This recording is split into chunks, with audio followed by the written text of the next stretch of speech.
കഴിഞ്ഞ വീഡിയോയിൽ നമ്മൾ ആ ഒരു ആൽഗോരിതത്തിൻ്റെ ഇൻട്രൊഡക്ഷനാണ് പറഞ്ഞത്. ഈ വീഡിയോയിൽ നമ്മൾ കുറച്ചും കൂടി ആൽഗോരിതത്തിനെ ഡീപ്പായിട്ട് പഠിക്കാൻ പോവുകയാണ്. ആദ്യം തന്നെ നമുക്ക് എന്ത് ചെയ്യാം, basic building block of algorithm നോക്കാം. ഒരു ആൽഗോരിതത്തിൻ്റെ ബേസിക് ബിൽഡിംഗ് ബ്ലോക്ക് എന്ന് പറയുന്നത് 5 എണ്ണമാണ്. ഏതൊക്കെയാണ്?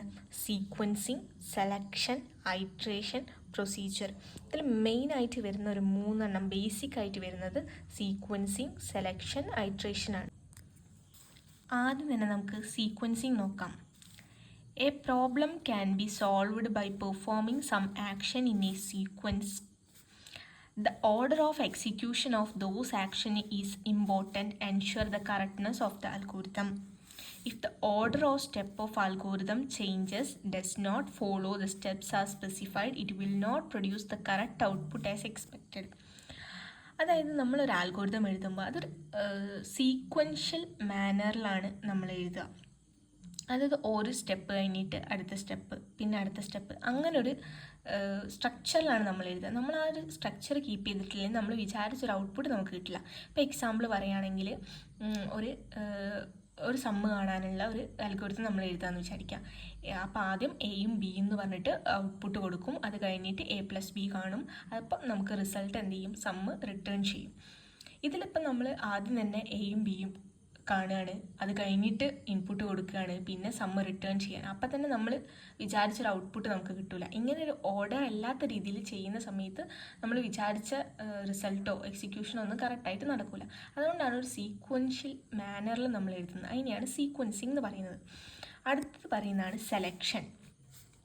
As an algorithm has to be generalized to solve many cases, there may be situation where the sequence of execution of action may depend on some condition.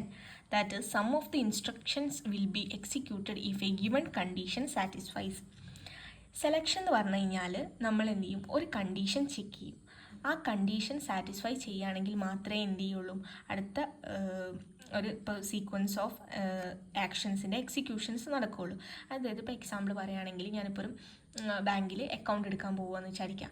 അപ്പോൾ ആ ഒരു ബാങ്കിൻ്റെ റൂൾ എന്ന് പറയുന്നത് 18+ ആയ ആൾക്കാർക്ക് മാത്രമേ അക്കൗണ്ട് കൊടുക്കുകയുള്ളൂ എന്നുണ്ടെങ്കിൽ അവിടെ കണ്ടീഷൻ എന്താണ്? എൻ്റെ ഏജ് 18 ആണോ 18+ ആണോ എന്നുള്ളത് മാത്രമാണ് അവിടെ കണ്ടീഷനായിട്ട് ചെക്ക് ചെയ്യുക. ഇപ്പോൾ ഒരു എക്സാമ്പിൾ പറയുകയാണ്. ഇപ്പം ഞാനൊരു A/B ചെയ്യാമെന്ന് വിചാരിക്കാം. അപ്പം ഞാൻ ഒരു കണ്ടീഷൻ കൊടുക്കുകയാണ്, B>0 ആണെങ്കിൽ മാത്രം ആ എക്സിക്യൂഷൻ നടന്നാൽ മതി. അങ്ങനെ ഒരു സെലക്റ്റീവ് ആയിട്ട് നമുക്ക് എക്സിക്യൂഷൻ നടക്കുന്നതിനെയാണ് സെലക്ഷൻ എന്ന് പറയുന്നത്. അടുത്ത് പറയുന്നതാണ് iteration. While solving a problem, certain action may be required to execute certain number of time or until a certain condition is met. അതായത് ഞാനിപ്പോൾ ഒരു അൽഗോരിതം എഴുതുകയാണ്. ഒരു സർട്ടൺ കണ്ടീഷൻ മീറ്റ് ചെയ്യുന്നവരെ എനിക്ക് എന്ത് ചെയ്യണം? അത് റിപ്പീറ്റായിട്ട് എന്ത് ചെയ്യും? ചെയ്തുകൊണ്ടിരിക്കണം. അതിനെയാണ് ഐട്രേഷൻ എന്ന് പറയുക. നമ്മൾ ലൂപ്പ് എന്നൊക്കെ പറയുന്നത് ഐട്രേഷനെയാണ്. ഇനിയിപ്പം നമ്മളൊരു എക്സാമ്പിളും കൂടെ നോക്കി കഴിയുമ്പോൾ നിങ്ങൾക്ക് കുറച്ചും കൂടെ ക്ലിയർ ആവും. ഇപ്പം നമ്മൾ കഴിഞ്ഞ വീഡിയോയിൽ പറഞ്ഞ ആ സെയിം എക്സാമ്പിൾ തന്നെയാണ് GCD, ഗ്രേറ്റസ്റ്റ് കോമൺ ഡിവൈസർ കാണാനുള്ളൊരു എക്സാമ്പിൾ നോക്കുകയെന്ന് വിചാരിക്കാം.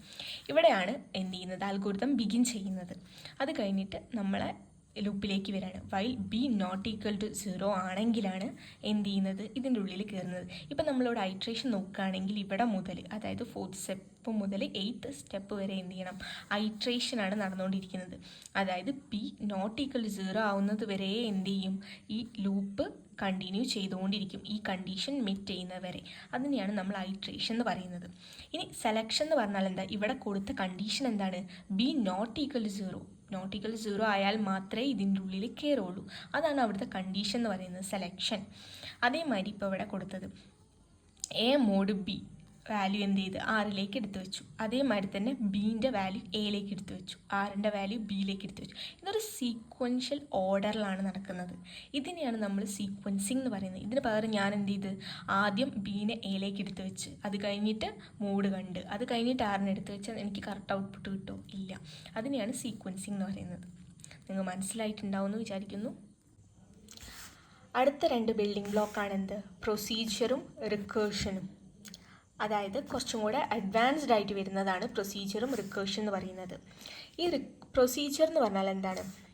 Among a number of terms are used instead of procedure or sub program and even function. ഈ പ്രൊസീജിയറിനെ നമ്മൾ എന്ത് പറയും? ഈവൻ ഫംഗ്ഷൻ എന്നോ അല്ലെങ്കിൽ സബ് പ്രോഗ്രാം എന്നോ പറയും.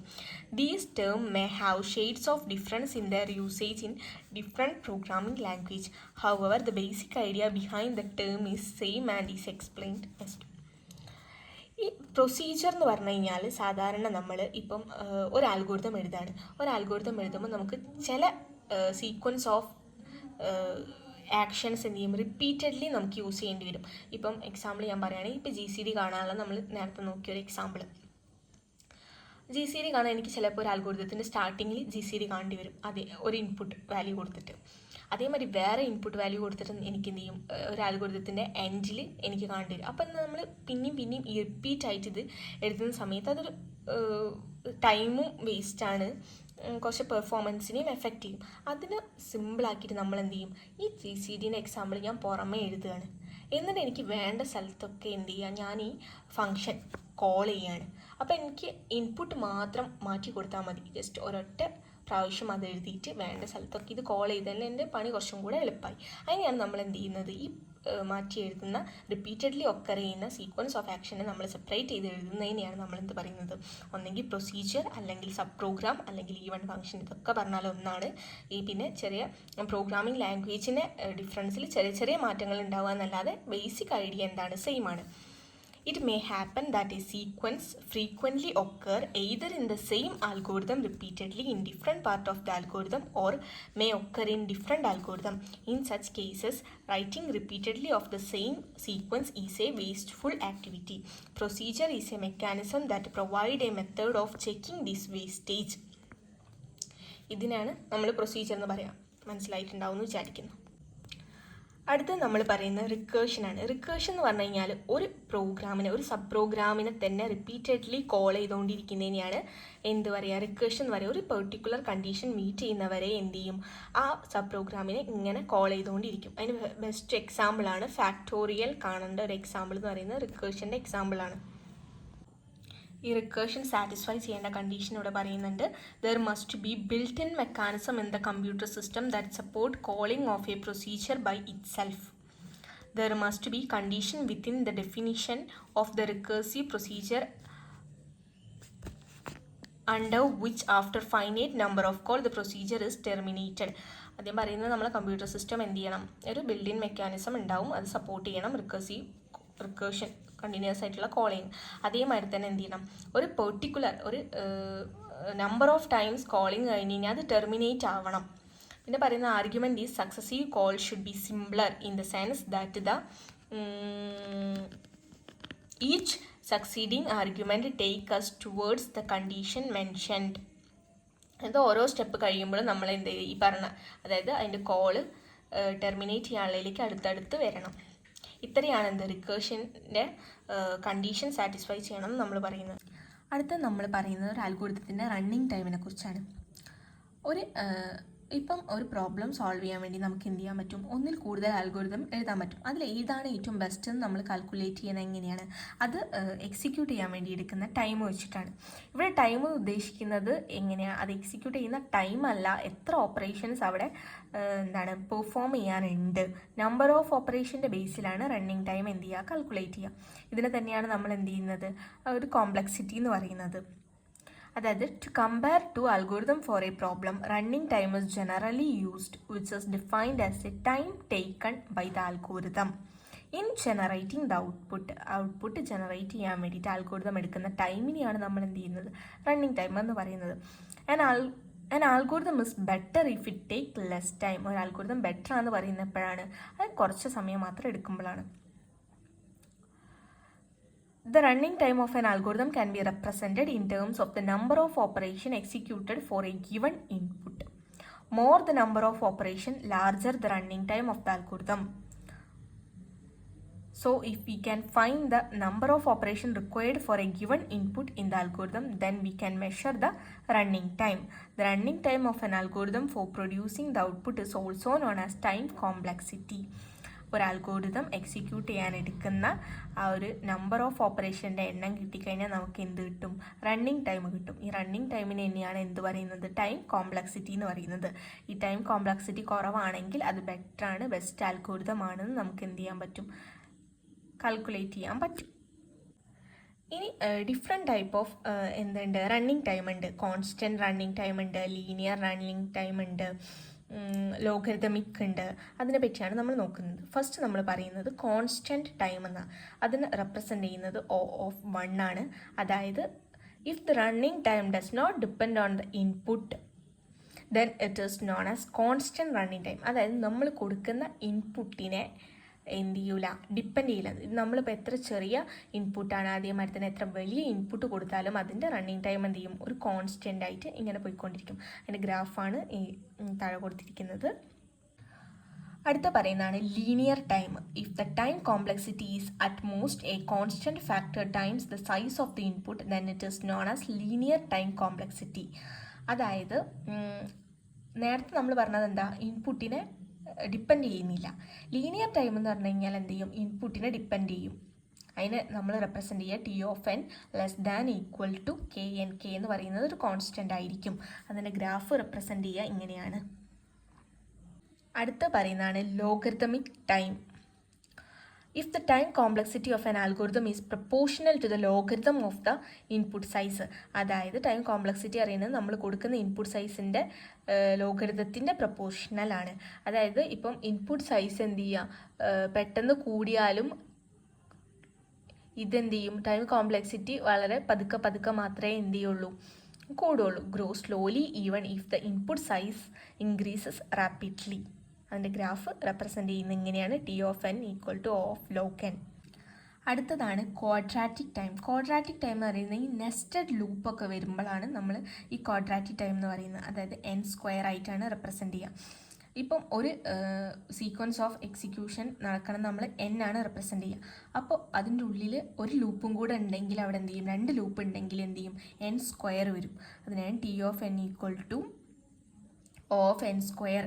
എന്ന് പറയുന്നത്. ഗ്രാഫ് ഇങ്ങനെയാണ് വരിക. ആ സെയിം പോലെ തന്നെയാണ് എന്ത് പറയുന്നത്? Cubic time. ക്യൂബിക് ടൈം എന്ന് പറയുന്നത് 3 ക്യൂബ് വരുന്നത്. അതായത് 3 നെസ്റ്റഡ് ലൂപ്പ് ഉണ്ടെങ്കിലാണ് നമ്മൾ എന്ത് ചെയ്യും? Offer occur when the algorithm is having 3 nested loop. ഒരു ലൂപ്പിൻ്റെ ഉള്ളിൽ വേറെ ലൂപ്പ്, ആ ലൂപ്പിൻ്റെ ഉള്ളിൽ വേറെ ലൂപ്പ്. ഇപ്പം നമ്മൾ എക്സിക്യൂട്ട് നോക്കുമ്പോൾ ഫസ്റ്റ് ലൂപ്പിൻ്റെ കണ്ടീഷൻ സാറ്റിസ്ഫൈ ചെയ്ത് ഉള്ളിൽ കയറിയിട്ട് അതിൻ്റെ ഉള്ളിലുള്ള ലൂപ്പ് ഇങ്ങനെ റിപ്പീറ്റ് ആയിക്കൊണ്ടിരിക്കും അത്രയും ടൈം തന്നെ.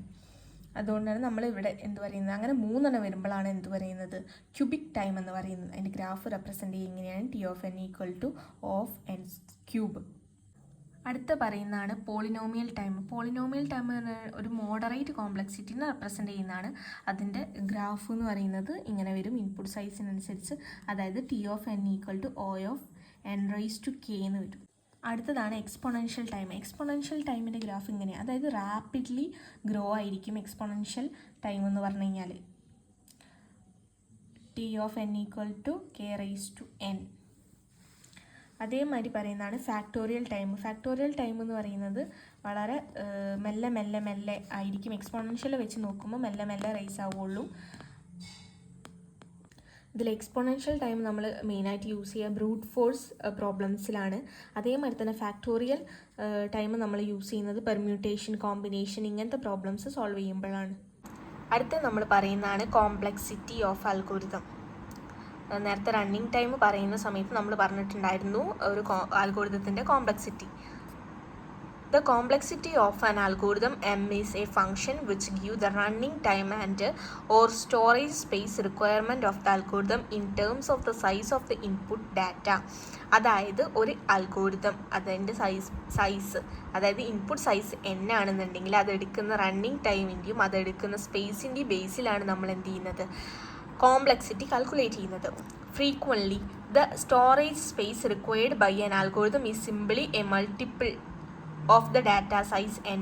അതായത് ഇപ്പം സാധാരണയായിട്ട് ഒരു സ്റ്റോറേജ് സ്പേസ് എത്രയാണ് എടുക്കുകയെന്ന് വെച്ച് കഴിഞ്ഞാൽ നമ്മൾ കൊടുക്കുന്ന ഒരു ഇൻപുട്ട് സൈസ് n ആണെന്നുണ്ടെങ്കിൽ അതിൻ്റെ ഒരു മൾട്ടിപ്പിൾ ആയിരിക്കും എന്ത് വരിക? സ്റ്റോറേജ് സ്പേസ് എടുക്കുന്നത്. In general, the term complexity even given anywhere simply refers to the running time of the algorithm. ഒരു അൽഗോരിതം എടുക്കുന്ന റണ്ണിങ് ടൈമിനാണ് നമ്മൾ എന്ത് ചെയ്യുന്നത്, കോംപ്ലക്സിറ്റി എന്ന് പറയുന്നത്. 3 ജനറൽ കേസസ് ആണ് കോംപ്ലക്സിറ്റി ഫംഗ്ഷൻ ഉള്ളത്. വേഴ്സ്റ്റ് കേസ് ഉണ്ട്, ബെസ്റ്റ് കേസ് ഉണ്ട്, ആവറേജ് കേസ് ഉണ്ട്. അതായത് വേഴ്സ്റ്റ് കേസ് എന്ന് പറയുന്നത് maximum number of step taken on any instance of A. അതായത് നമ്മളിപ്പം ഒരു ഇൻപുട്ട് കൊടുത്ത് അപ്പം ഞാൻ എന്ത് ചെയ്യുക, മാക്സിമം സ്റ്റെപ്പ് എടുക്കുക അത് സോൾവ് ചെയ്യാൻ വേണ്ടിയിട്ട്. ഇപ്പോൾ ഒരു എക്സാമ്പിൾ പറയുകയാണെങ്കിൽ ഒരു ലീനിയർ സെർച്ച്, ആ ലീനിയർ സെർച്ച് കണ്ടുപിടിക്കാൻ വേണ്ടിയിട്ട് ഞാനിപ്പം എന്താ പറയുക ഫുള്ള് നോക്കി, ആ അറയും ഫുള്ള് കംപ്ലീറ്റ് അതിൻ്റെ ലൊക്കേഷൻ, ഇപ്പം ഞാനൊരു എലമെൻറ്റ് കണ്ടുപിടിക്കാൻ വേണ്ടിയിട്ട് മൊത്തം അത് തപ്പി കഴിഞ്ഞിട്ടും എനിക്കത് കിട്ടിയിട്ടില്ല. അതായത് ആ അറേൻ്റെ ഉള്ളിൽ ആ എലമെൻറ്റ് ഇല്ല എന്നുണ്ടെങ്കിൽ ഞാൻ ഫസ്റ്റ് തൊട്ട് ലാസ്റ്റ് വരെ ആ എലമെൻറ്റ് എന്ത് ചെയ്ത് സെർച്ച് ചെയ്ത്, അപ്പോൾ എൻ്റെ അത്രയും ടൈം വേസ്റ്റായി. അല്ലെങ്കിൽ അത് കിടക്കുന്നത് എവിടെയാണ്, ലാസ്റ്റത്തെ എലമെൻറ്റിലാണ്. ലാസ്റ്റ് എലമെൻ്റാണ് എനിക്ക് സെർച്ച് ചെയ്യേണ്ട എലമെൻറ്റ് കിടക്കുന്നത്. അപ്പോഴും എന്താണ്, വേഴ്സ്റ്റ് കേസാണ്, മാക്സിമം നമ്പർ ഓഫ് സ്റ്റെപ്പ് അവിടെ വന്ന്. ബെസ്റ്റ് കേസ് എന്ന് പറഞ്ഞാൽ എന്താണ്, എനിക്ക് ഫസ്റ്റ് തന്നെ എൻ്റെ എലമെൻറ്റ് കിട്ടി. അതായത് ഇപ്പം എനിക്ക് സെർച്ച് ചെയ്യേണ്ട എലമെൻറ്റ് ഫസ്റ്റത്തെ പൊസിഷനിൽ നിന്ന് നിൽക്കുകയാണെന്നുണ്ടെങ്കിൽ അതെന്താണ് എൻ്റെ ബെസ്റ്റ് കേസാണ്, മിനിമം നമ്പർ ഓഫ് സ്റ്റെപ്പ് മാത്രം മതി. ആവറേജ് കേസ് എന്ന് പറഞ്ഞു കഴിഞ്ഞാൽ ഞാൻ കുറച്ചൊക്കെ സെർച്ച് ചെയ്ത് ഒരു മിഡിൽ പൊസിഷൻ അവിടെയൊക്കെ വരുന്നതിനെയാണ് എന്ത് പറയുന്നത്, ആവറേജ് കേസ് എന്ന് പറയുന്നത്. അടുത്ത നമ്മൾ പറയാൻ പോകുന്നത് ടൈപ്സ് ഓഫ് പ്രോബ്ലം ആണ്. ഏതൊക്കെ ടൈപ്സ് പ്രോബ്ലം ആണ് ഉള്ളതെന്നാണ്. ആദ്യത്തെ എന്താണ്, sorting, searching, graph problem, combinatorial problem, geometric problem, numerical problem. നമുക്ക് ഓരോന്നും നോക്കാം എന്താണ്. ആദ്യം പറയുന്നത് സോർട്ടിങ് ആണ്. Sorting is a process to arrange the given set of items in a certain order, assuming that the nature of the item allows such that ordering. Sorting a set of number in ascending or descending order, or sorting the characteristic things like names in an alphabetic order. Sorting എന്ന് പറഞ്ഞാൽ ഒരു പ്രത്യേക രീതിയിൽ നമ്മൾ arrange ചെയ്ത് വെക്കുന്നതാണ് list of ഐറ്റത്തിന്. ഇപ്പോൾ അത് നമ്പേഴ്സ് ആണെങ്കിൽ ഒന്നെങ്കിൽ അസെൻഡിങ് അല്ലെങ്കിൽ ഡിസെൻഡിങ് ഓർഡറിൽ എഴുതുന്നത്, അതേമാതിരി തന്നെ ക്യാരക്ടേഴ്സൊക്കെ ആണെങ്കിൽ ആൽഫബറ്റിക് ഓർഡറിൽ എഴുതുന്നത്. ഇതിനൊക്കെയാണ് നമ്മൾ എന്ത് ചെയ്യുക, സോർട്ടിംഗ് എന്ന് പറയുന്നത്. The efficiency of a sorting algorithm also depends on the type of input. Some work on randomly ordered input, whereas others perform better on almost sorted list. അതായത് ഒരു അൽഗോരിതം നമ്മൾ സോർട്ട് ചെയ്യാനാണെങ്കിൽ അതിൻ്റെ ഇൻപുട്ടിനെ ഡിപ്പെൻഡ് ചെയ്തിരിക്കും. അതിപ്പോൾ വലിയ ഡാറ്റയാണെങ്കിൽ നമ്മൾ അത്രയും ടൈം എടുത്തിട്ട് വേണം സോർട്ട് ചെയ്യാൻ വേണ്ടിയിട്ട്. അടുത്ത നമ്മൾ പറയുന്നത് എന്താണ്, സോർട്ടിംഗ് അൽഗോരിതത്തിൻ്റെ 2 ക്യാരക്ടറിസ്റ്റിക്കാണ്. അതായത് സ്റ്റെബിലിറ്റിയും ഇൻപ്ലേസുമാണ് 2 ക്യാരക്ടറിസ്റ്റിക്സ് ആയിട്ട് വരുന്നത്. സ്റ്റെബിലിറ്റി എന്ന് പറഞ്ഞു കഴിഞ്ഞാൽ എന്താ, a sorting algorithm is called stable if it does not change the relative position of any 2 equal item of input list. അതായത് ഇപ്പോൾ സെയിം നമ്പേഴ്സ് ഉണ്ടെന്ന് വിചാരിക്കും ഒരു ലിസ്റ്റിൽ. ഇപ്പം 1 1 എന്ന് പറയുന്ന നമ്പേഴ്സ് ഇപ്പം ഒരു സെക്കൻഡ് പൊസിഷനിൽ ഒരു 1ഉം തേർഡ് പൊസിഷനിൽ ഒരു 1ഉം ഉണ്ടെന്ന് വിചാരിക്കും. അപ്പോൾ ഇത് സോർട്ട് ചെയ്യുന്ന സമയത്ത് ഇതിൻ്റെ പൊസിഷൻ മാറും. പൊസിഷൻ മാറുമ്പോൾ ഈ ഫസ്റ്റ് പൊസിഷനിലുള്ള 1ഉം സെക്കൻഡ് പൊസിഷനിലുള്ള 1ഉം എന്ത് ചെയ്യരുത്, സ്വാപ്പ് ചെയ്യരുത്. അത് അതേ ഓർഡറിൽ തന്നെ വെക്കണം. ഇപ്പം നമ്മൾ വിചാരിക്കും ഈക്വൽ അല്ലേ, ഒന്ന് കഴിഞ്ഞിട്ട് മറ്റേത് വെച്ചാലും അല്ലെങ്കിൽ അത് അങ്ങോട്ടും ഇങ്ങോട്ടും സ്വാപ്പ് ചെയ്താലും പ്രശ്നമില്ല എന്ന്. അങ്ങനെ സ്വാപ്പ് ചെയ്യാതെ അതേ ഓർഡറിൽ തന്നെ വെക്കുന്നതിനെയാണ് എന്ത് പറയുന്നത്, സ്റ്റെബിലിറ്റി എന്ന് പറയുന്നത്. In an input list there are 2 equal item, position I and J. ഐയും ജെയും 2 പൊസിഷൻ ഉണ്ട്. Where I less than J, ഐനെയും കാട്ടും ചെറിയ പൊസിഷനിലാണ് ജെ ഉള്ളത്. അപ്പോൾ ഐ 1 ജെ 2 വിചാരിക്കാം. Then the final position of these item in the sorted list should be also be k and 1 respectively. അതായത് ഇത് സോർട്ട് ചെയ്ത ലിസ്റ്റിലുള്ള പൊസിഷൻ എന്ന് പറയുന്നത് കെയും എല്ലുമാണ്. Such that K less than L, കെൻ്റെ പൊസിഷൻ എന്ന് പറയുന്നത് എല്ലിനെക്കാട്ടും ചെറുതാണ്. That is there should not be any swapping among these equal item and should not interchange their position with each other. അതായത് ആദ്യം നമ്മൾ പറയുന്നത് ഐയും ജെയും 2 പൊസിഷനിലാണുള്ളത്. ഐ എന്ന് പറയുന്നത് ജെനെക്കാട്ടും ചെറുതാണ്. പിന്നെ പറയുന്നത് എന്താണ്, കെയും എല്ലും ആണ് അതേപോലെ അത് മാറ്റി വെച്ചത്. അതിൽ കെ എന്ന് പറയുന്നത് എല്ലിനെക്കാട്ടും ചെറുതാണ്. അപ്പോൾ അവിടെ എന്ത് ചെയ്യുക, ഒരു സ്വാപ്പിംഗ് നടന്നിട്ടില്ല. പകരം എന്ത്, ഐയും ജെയും ഉള്ള പൊസിഷനിലുള്ളത് നമ്മൾ വേറൊരു പൊസിഷനിലേക്ക് വെച്ച്. എന്നിട്ട് ജെത്ത് പൊസിഷനിലുള്ളത് ആദ്യം വന്ന് അതേമാതിരി തന്നെ കേത്ത് പൊസിഷനിലുള്ള എലമെൻറ്റ് പിന്നെ വന്ന് എന്ന് പറഞ്ഞാൽ അവിടെ ഒരു സ്വാപ്പിംഗ് നടത്തുകയാണ്. അപ്പോൾ അത് സ്റ്റേബിൾ അല്ല. അങ്ങനെ സ്വാപ്പിംഗ് നടത്താതെ സെയിം എലമെൻ്റ് ആണെങ്കിൽ തന്നെ എന്ത് ചെയ്യുക, അതിൻ്റെ റിലേറ്റീവ് പൊസിഷൻ ചേഞ്ച് ചെയ്യാത്തതിനെയാണ് നമ്മൾ എന്ത് പറയുന്നത്, സ്റ്റേബിൾ എന്ന് പറയുന്നത്. അടുത്ത ക്യാരക്ടറിസ്റ്റിക്സ് ആണ് എന്ത് പറയുന്നത്, in place. A sorting algorithm need extra memory space to store element during swapping process. For small set of item in a list, this constraint is not observable, but for an input list of large element, the required storage space is considerable large. അതായത് നമ്മളൊരു sorting നടത്തുന്ന സമയത്ത് നമ്മൾ swapping ചെയ്യേണ്ടി വരും. ഈ swapping ചെയ്യാന്ന് പറഞ്ഞാൽ എന്താണ്, എക്സ്ട്രാ മെമ്മറി സ്പേസ് വേണം ഒരു സ്വാപ്പ് ചെയ്യാൻ വേണ്ടിയിട്ട്. അങ്ങോട്ടും ഇങ്ങോട്ടും മാറ്റുമ്പോൾ ആദ്യം എന്ത് ചെയ്യണം, ഇപ്പോൾ ഏത്ത് പൊസിഷനിലുള്ള എലമെൻറ്റ് ഞാൻ ബീത്ത് പൊസിഷനിലേക്ക് വയ്ക്കുമ്പം ഏത്ത് പൊസിഷനിലുള്ളത് എടുത്തിട്ട് വേറൊരു സ്ഥലത്ത് സ്റ്റോർ ചെയ്യണം. എന്നാലേ ബിയിലുള്ള എലമെൻറ്റ് എനിക്ക് എന്ത് ചെയ്യുള്ളൂ, എയിലേക്ക് വെക്കാൻ പറ്റുള്ളൂ. അങ്ങനെ ഞാൻ വേറൊരു പൊസിഷനിൽ അത് സ്റ്റോർ ചെയ്യുമ്പോൾ അവിടെ ഒരു മെമ്മറി സ്പേസ് എന്ത് ചെയ്യും, എക്സ്ട്രാ വരും. അതിപ്പോൾ ചെറിയ ഇൻപുട്ടൊക്കെ ആണെങ്കിൽ വലിയ പ്രശ്നം വരില്ല, എക്സ്ട്രാ അധികമൊന്നും വരില്ല. പക്ഷെ അതൊരു വലിയൊരു എന്താണ് ഇൻപുട്ടൊക്കെ വരികയാണെങ്കിൽ അത്യാവശ്യം മെമ്മറി സ്റ്റോറേജ് അവിടെ എന്ത് ചെയ്യണം, വേണ്ടി വരും. അപ്പോൾ ഈ ഇൻ പ്ലേസ് എന്ന് പറഞ്ഞു കഴിഞ്ഞാൽ എന്താണ്, an algorithm is said to be in place if the required extra memory is not markable. അതായത് നമ്മൾ എക്സ്ട്രാ എടുക്കുന്ന മെമ്മറി എന്ത് ചെയ്യും, വളരെ ചെറുതായിരിക്കും. അങ്ങനെയാണെങ്കിൽ നമുക്ക് എന്ത് പറയാൻ പറ്റും, ആ അൽഗോരിതം എന്താണ്, ഇൻ പ്ലേസ് ആണ്. അടുത്ത ടൈപ്പ് പ്രോബ്ലം എന്ന് പറയുന്നത് സെർച്ചിങ് ആണ്.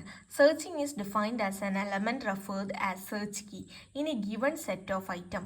Searching is one of the most important and frequently performed operation of any database or data set.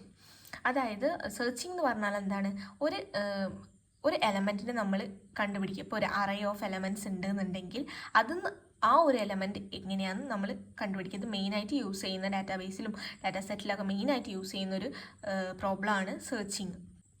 അടുത്ത് നമ്മൾ പറയുന്നതാണ് എന്ത്, graph problem.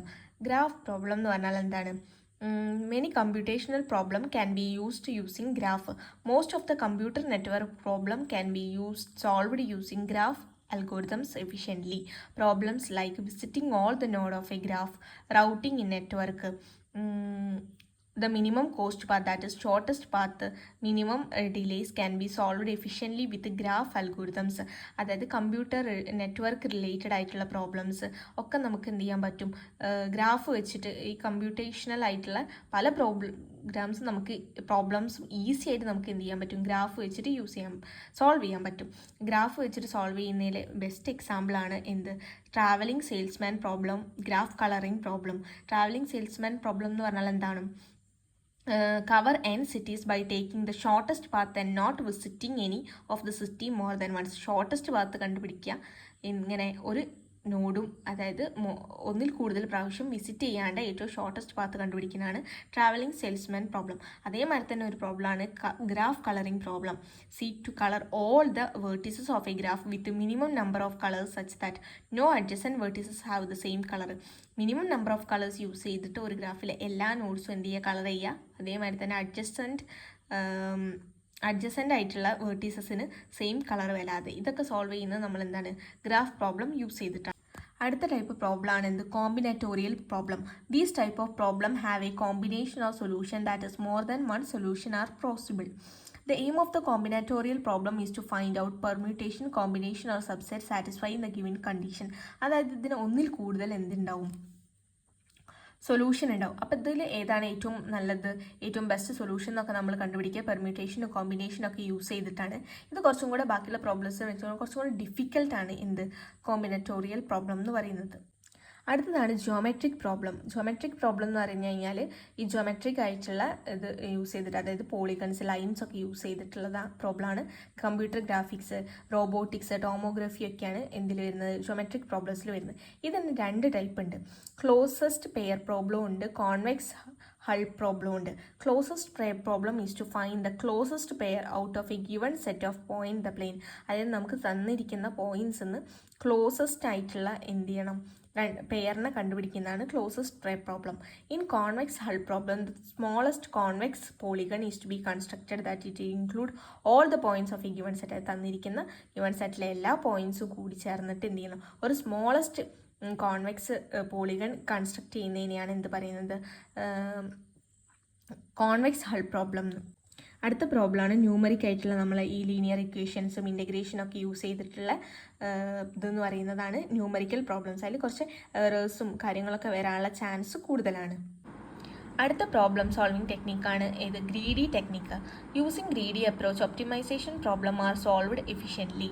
In an optimization problem the given set of input values are either to be maximized or minimized subject to some constraints or condition. Greedy technique എന്ന് പറഞ്ഞാൽ എന്താണ്? മെയിനായിട്ട് optimization problem solve ചെയ്യാനാണ് use ചെയ്യുന്നത്. ഇതിപ്പോൾ നമ്മൾ കൊടുക്കുന്ന input വാല്യൂവിൻ്റെ മാക്സിമം ആണോ മിനിമം ആണോ എടുക്കേണ്ടതെന്നൊക്കെ നമ്മൾ കണ്ടീഷൻ ബേസ് ചെയ്തിട്ട് എടുക്കുന്നതിനെയാണ് ഗ്രീഡി ടെക്നിക്ക് എന്ന് പറയുന്നത്. ഗ്രീഡി ടെക്നിക്ക് എങ്ങനെയാണെന്ന് വെച്ച് കഴിഞ്ഞാൽ, ഇപ്പം എനിക്കൊരു എന്ന് എഫിലേക്ക് പോകണമെന്ന് എന്ന് ബിയിലേക്ക് പോകണമെന്ന് വിചാരിക്കാം. അപ്പോൾ ഈ എന്ന് ബിയിലേക്ക് പോകുമ്പോൾ എനിക്കിപ്പം മിനിമമാണ് എടുക്കേണ്ടതെന്നുണ്ടെങ്കിൽ ഏതാണ് ഏറ്റവും മിനിമം പാത്തെന്ന് മാത്രമേ ഞാൻ നോക്കുന്നുള്ളൂ. അത് കഴിഞ്ഞിട്ട് ബിന്ന് സിയിലേക്ക് പോകുന്ന ഏറ്റവും മിനിമം പാത്ത്. പക്ഷേ ഇങ്ങനെ പോയിട്ട് ലാസ്റ്റ് ഞാൻ എന്ന് എഫിലേക്കുള്ള ഞാൻ കണ്ടെത്തിയ റൂട്ട് മൊത്തത്തിൽ നോക്കുമ്പോൾ ചിലപ്പോൾ ഏറ്റവും വലുതായിരിക്കും. അതാണ് ഈ ഗ്രീഡി ടെക്നിക്കിൻ്റെ ഏറ്റവും വലിയ ഡ്രോബാക്ക് എന്ന് പറയുന്നത്. അതായത് ഞാൻ ഏത് പോയിന്റിലാണ് നിൽക്കുന്നത് അപ്പോഴുള്ള കണ്ടീഷൻ മാത്രമേ ഞാൻ നോക്കുന്നു. മൊത്തം എ ടു എഫിലേക്ക് ഉള്ളത് ഞാൻ നോക്കുന്നില്ല. പകരം എന്ന് ബി, ബിന്ന് സി, അതിൽ ഏറ്റവും ഷോർട്ടസ്റ്റ് പാത്താണ് നോക്കുന്നുള്ളൂ.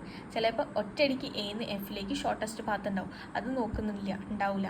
അപ്പോഴുള്ള എ എന്നുള്ള ലോക്കൽ പോയിന്റിൽ നിന്ന് ഏതാണോ ഏറ്റവും എളുപ്പം അത് മാത്രമേ നോക്കുന്നുള്ളൂ.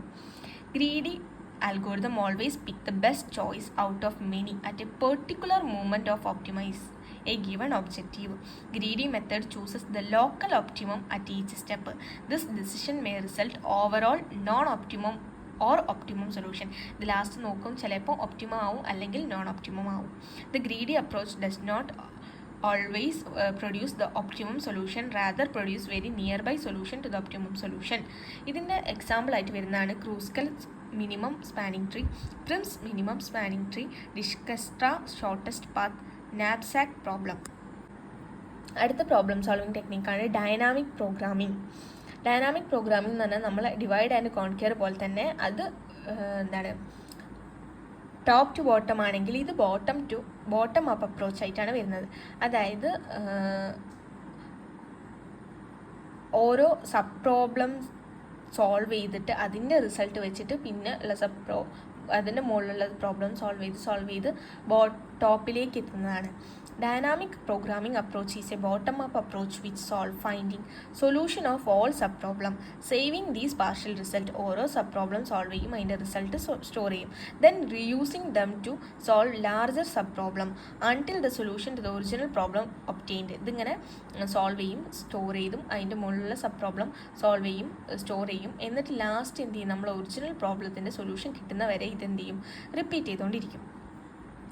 ഇതാണ് എന്താ പറയുന്നത് ഡൈനാമിക് പ്രോഗ്രാമിൻ്റെ ഏറ്റവും വലിയ അഡ്വാൻറ്റേജ്. അതായത് ഈ റിസൾട്ട് ഇങ്ങനെ സ്റ്റോർ ചെയ്യുന്നതുകൊണ്ട് തന്നെ സെയിം ഔട്ട്പുട്ട് വരുന്ന സാധനം നമുക്ക് പിന്നെയും കാൽക്കുലേറ്റ് ചെയ്യേണ്ടി വരുന്നില്ല. കാരണം ആ റിസൾട്ട് ഓൾറെഡി നമ്മളെ കയ്യിലുണ്ട്.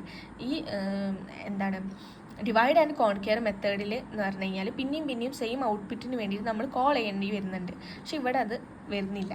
The working style of dynamic programming is similar to divide and conquer approach. Both solve a problem by breaking it down into several subproblem can be solved recursively. The drawback of divide and conquer method is calling of a recursive function with the same output or result repeatedly, which is overcome in dynamic programming by maintaining a table to store the result. അടുത്ത ഒരു problem solving ടെക്നിക്കാണ് branch and bound. ഇത് മെയിനായിട്ട് use ചെയ്യുക discrete combinatorial optimisation problem ഒക്കെ solve ചെയ്യാൻ വേണ്ടിയിട്ടാണ്. ഒരു റൂട്ട് ഉണ്ടാവും, ആ റൂട്ടിൻ്റെ അടിയിൽ എന്ത് ചെയ്യും, അതിൻ്റെ സൊല്യൂഷൻസ് ഒക്കെ ഒരു സബ്സെറ്റ് ആയിട്ട് ഉണ്ടാവും. A candidate solution of a root node is considered as a branch only if it is better than the already explored solution and discarded if it is not produce a better solution than the best one of the so far the algorithm. അതായത് ഒരു root ഉണ്ടാവും, ആ റൂട്ടിൻ്റെ അടിയിൽ ഓരോ branches ഉണ്ടാവും, അതിൽ ഓരോ better സൊല്യൂഷനെ കണ്ടുപിടിക്കും. ഇനി അങ്ങനെ പോയിട്ട് ബെറ്റർ സൊല്യൂഷൻ കിട്ടിയില്ലെങ്കിൽ പിന്നെയും എന്ത് ചെയ്യും, അത് ഡിസ്കാർഡ് ചെയ്തിട്ട് അടുത്ത ബെറ്റർ സൊല്യൂഷൻ കണ്ടുപിടിക്കും. ഇത് ഒരു പ്രശ്നം എന്താണെന്ന് വെച്ചാൽ ഇത് കുറച്ചും കൂടെ ടൈം എടുക്കും, സ്ലോവർ ആണ്. ഇത് മെയിനായിട്ട് യൂസ് ചെയ്യുക ഗ്ലോബൽ ഒപ്റ്റിമൈസേഷൻ പ്രോബ്ലം സോൾവ് ചെയ്യാൻ വേണ്ടിയിട്ടാണ്. അടുത്തൊരു പ്രോബ്ലം സോൾവിങ് ആണ് ടെക്നിക്കാണ് റാൻഡമൈസ്ഡ്. അതായത് ഇതൊരു റാൻഡം ഒരു സൊല്യൂഷൻ കണ്ടുപിടിക്കുന്ന ഏതെങ്കിലും ഒരു സ്റ്റേജിൽ ഒരു റാൻഡം നമ്പർ സെലക്ട് ചെയ്തിട്ട് എന്ത് ചെയ്യും, സൊല്യൂഷൻ കിട്ടാൻ വേണ്ടിയിട്ട് നമ്മൾ കാൽക്കുലേറ്റ് ചെയ്യും. It is a randomized algorithm. A random number is selected at any stage of the solution and is used for computation. അതുകൊണ്ട് തന്നെയാണ് അതിനെന്തിനെന്ന് റാൻഡമൈസ്ഡ് അൽഗോരിതം എന്ന് പറയുന്നത്. ഒരു ക്വിക്ക് സോർട്ടൊക്കെ നടത്തുന്ന സമയത്ത് നമ്മളൊരു പിവോട്ട് എടുക്കും. പിവോട്ട് എന്ന് പറഞ്ഞാൽ ഇതേപോലെ ഒരു റാൻഡം നമ്പർ ജനറേറ്റ് ചെയ്തിട്ടാണ് അതിൻ്റെ സൊല്യൂഷനിലേക്ക് എത്തുന്നത്. അടുത്തതാണ് back tracking algorithm. Back tracking algorithm is like creating check point while exploring new solution. It search all the possible solution during the exploration. അതായത് എല്ലാ പോസിബിൾ സൊല്യൂഷനും നോക്കും. എന്നാൽ ഒരു സൊല്യൂഷൻ വർക്കായിട്ടില്ലെങ്കിൽ പിന്നെയും തിരിച്ചു പോയിട്ട് എന്ത് ചെയ്യും, പ്രീവിയസ് പ്ലേസിലേക്ക് തന്നെ പോയിട്ട് വേറൊരു സൊല്യൂഷൻ കണ്ടുപിടിക്കും. ഇതാണ് എന്ത് ബാക്ക് ട്രാക്കിംഗ് അൽഗോരിതം എന്ന് പറയുന്നത്. അടുത്ത പറയുന്നത് 2 ടൈപ്പ് അൽഗോരിതമാണുള്ളത്. ഒന്ന് deterministic and stochastic algorithm. Deterministic algorithm എന്ന് പറഞ്ഞു കഴിഞ്ഞാൽ അതിൻ്റെ ഔട്ട്പുട്ട് എന്ത് ചെയ്യും, നമുക്ക് പ്രെഡിക്റ്റ് ചെയ്യാൻ പറ്റും. അതേമാതിരി തന്നെ ഓരോ സ്റ്റേറ്റിലുള്ള പ്രോഗ്രാമിൻ്റെ ഇൻപുട്ട് വെച്ചിട്ട് ഓരോ സ്റ്റേറ്റ് വെച്ചിട്ട് അതിൻ്റെ ഔട്ട്പുട്ട് എന്താ വരുന്നതെന്ന് നമുക്ക് പ്രെഡിക്റ്റ് ചെയ്യാൻ പറ്റും. പക്ഷേ സ്റ്റോഷാസ്റ്റിക് അൽഗോരിതം ആണെങ്കിൽ എന്ത് ചെയ്യും, അത് റാൻഡം ആയിരിക്കും. അത് ഒരിക്കലും നമുക്ക് പ്രെഡിക്റ്റ് ചെയ്യാൻ പറ്റില്ല. ഇന്ന റിസൾട്ട് അത് തരും അല്ലെങ്കിൽ അതിൻ്റെ സ്റ്റെപ്പ് വെച്ചിട്ടോ നമുക്ക് ഒന്നും പ്രെഡിക്റ്റ് ചെയ്യാൻ പറ്റില്ല. അതിനെയാണ് എന്ത് പറയുക, സ്റ്റോഷാസ്റ്റിക് അൽഗോരിതം.